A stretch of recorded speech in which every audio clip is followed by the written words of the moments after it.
देर से बड़ी खबर, जहां भ्रष्टाचार के खिलाफ एसीबी ने बड़ी कार्रवाई की है और आपको दिखाते हैं करोड़पति क्लर्क की ये जो काली माया है और उसके जरिए जो उसने संपत्ति इकट्ठा करी, ये कितनी बड़ी जानकारी है। दरअसल भ्रष्टाचार के खिलाफ एसीबी ने बड़ी कार्रवाई की। आय से अधिक संपत्ति मामले में शुभकरण परिहार के ठिकानों पर छापेमारी की और करीब करीब 75 लाख रुपए की नगद बरामद हुए। 1 किलो से ज्यादा सोना, 2 किलो चांदी यहां पर मिली है और बीकानेर में 3 आलीशान मकान का भी खुलासा हुआ है। 17 हेक्टेयर कृषि भूमि और बाकी संपत्तियों की जांच चल रही है। वहीं डीजी एसीबी गोविंद गुप्ता के निर्देशन में यह कार्रवाई की गई है। डीआईजी भुवन भूषण यादव की मॉनिटरिंग में 5 टीमों ने इस दौरान रेड की है और यहां बड़ी सफलता मिली है। आपको यह भी बता दें कि पैसे जो है रकम इतनी ज्यादा थी वहां पर कि वहां पर मशीनें मंगवानी पड़ी और काफी देर तक मशीनों से ये नोटों की गिनती होती रही।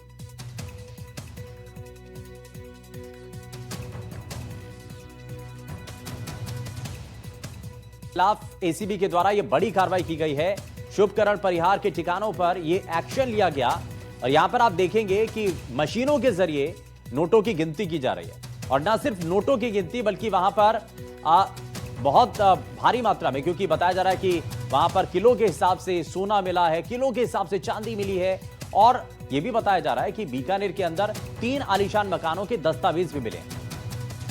के बाद परसों उनकी एक एफआईआर दर्ज करी गई। एफआईआर दर्ज करने के बाद उनके वारंट प्राप्त करके उनके जो 5 ठिकाने थे, 3 रिहायशी मकान जो उनके बीकानेर शहर में है, एक उनके गांव पुंडरासर में है और एक जहां पे वो कार्यरत है उधर टोकाना सर उस साइड में, 5 अलग अलग टीमों का गठन करके उस पर आज सुबह अर्ली मॉर्निंग उनमें दबिश दी गई। इन दबिशों के अंदर जो अब तक की उसकी सामने आया है उसमें 75 लाख से अधिक कैश, 1 किलो से अधिक सोना, 2 किलो से अधिक चांदी, ये अब तक बरामद हो चुका है। और अब आपको जरा बताते हैं कि करोड़पति क्लर्क का जब खजाना खुलता है तो उसमें क्या क्या निकला है, जरा ग्राफिक्स के जरिए आपको दिखाते हैं। तो यहां पर आप देखेंगे कि जब ये खजाना खुलता है करोड़पति क्लर्क के यहां से तो क्या क्या चीजें मिलती हैं। दरअसल बीकानेर में एसीबी ने बड़ी कार्रवाई की है। एलडीसी शुभकरण के ठिकानों पर बड़ी छापेमारी की और एसीबी जांच में शुभकरण की संपत्ति पर बड़ा खुलासा हुआ है। आपको बता दें कि जो उसकी आय थी उससे 938% ज्यादा संपत्ति होने की जानकारी मिली और उसके बाद यह कार्रवाई की जाती है और संपत्ति होने की जानकारी जांच में दरअसल 75 से 76 लाख रुपए नगद वहां पर बरामद हुए हैं, जिन्हें गिनने के लिए मशीनें तक मंगानी पड़ी। 1 किलो से ज्यादा सोना, 2 किलो चांदी यहां पर मिली है। बीकानेर शहर में 3 आलीशान मकान, गांव पुंडरासर में 1 मकान और 17 हेक्टेयर कृषि भूमि भी मिली है, उसके दस्तावेज मिले हैं। बीकानेर और फलौदी में 5 ठिकानों पर यह कार्रवाई की जाती है और एसीबी ने इस मामले में 11 फरवरी को एफआईआर दर्ज की थी। कोर्ट से वारंट मिलने के बाद कार्रवाई को अंजाम दिया गया।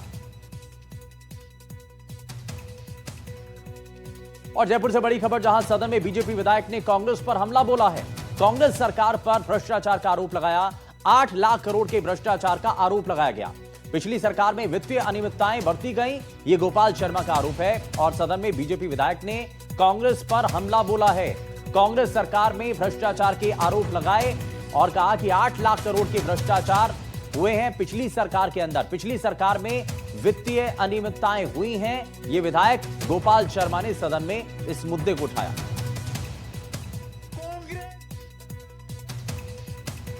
पिछली सरकार पर 8 लाख करोड़ के घोटाले का दस्तावेज तैयार करवा के लाया हूं। अगर आप कहें तो इसको भी पेश कर दूं। कांग्रेस की सरकार में इंडेक्स बनाकर, बहुत सुंदर है।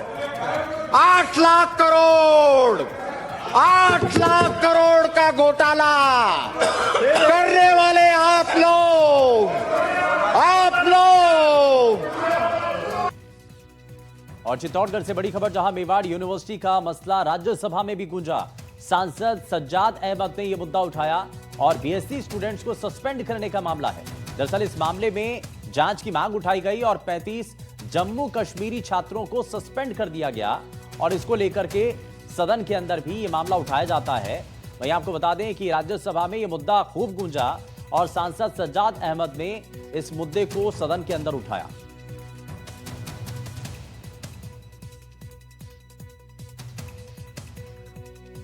और पाली से बड़ी खबर, जहां मादक पदार्थ तस्करों पर पुलिस ने एक्शन लिया है और तस्करों संग पुलिस की मुठभेड़ भी हुई। एक तस्कर की गोली लगने से मौत हो गई है और एक तस्कर को पुलिस ने हिरासत में ले लिया है। वहीं खिवांदा थाना क्षेत्र की दिवेर घाटी का यह मामला बताया जा रहा है और एक तस्कर को पुलिस ने हिरासत में ले लिया है। आपको बता दें कि इस दौरान मुठभेड़ भी होती है पुलिस के साथ और एक तस्कर की गोली लगने से मौत हो गई है। देर रात कल खेवाड़ा थाना पुलिस और नारकोटिक्स पदार्थ के विरुद्ध कार्रवाई करने वाली स्पेशल टीम ने मुखबिर की सूचना पर नाकाबंदी की। 2 गाड़ियों में मादक पदार्थ ले जाने की सूचना थी और इसी को लेकर के जब नाकाबंदी की तो एक गाड़ी ओवर स्पीड में निकल गई। दूसरी गाड़ी को पुलिस ने स्टिक के द्वारा पंचर किया और वो दिवेर घाटी से जा टकरा। उसमें जो सवार युवक था उसने पुलिस पर फायरिंग शुरू कर दी। जवाबी कार्रवाई में पुलिस ने फायर किया था जो युवक के सीने में लगी और मौके पर उसकी मौत हो गई। पुलिस उसको लेकर पाली के बांगड़ अस्पताल पहुंची जहां डॉक्टरों ने भी मृत घोषित कर दिया। बताया जा रहा है कि उसका सह आरोपी जो था पुलिस ने हिरासत में ले लिया है। गाड़ी में मादक पदार्थ भरा हुआ था। देखा जाए तो आज सुबह से उसके परिजन, विष्णु समाज के लोग मोर्चे के बाहर इकट्ठे हुए हैं, लेकिन अभी तक किसी प्रकार की कोई रिपोर्ट पुलिस को नहीं थी। देखना इस बात को है कि क्या पोस्टमार्टम के लिए परिजन राजी होंगे या कोई कार्रवाई को लेकर के। फिलहाल पुलिस का अतिरिक्त जाब्ता मोर्चरी के बाहर लगा रखा है। फिलहाल समाज के लोग और परिजन मोर्चरी के बाहर बैठे हैं। सुभाष रोहिसवाल, एनडीटीवी, पाली।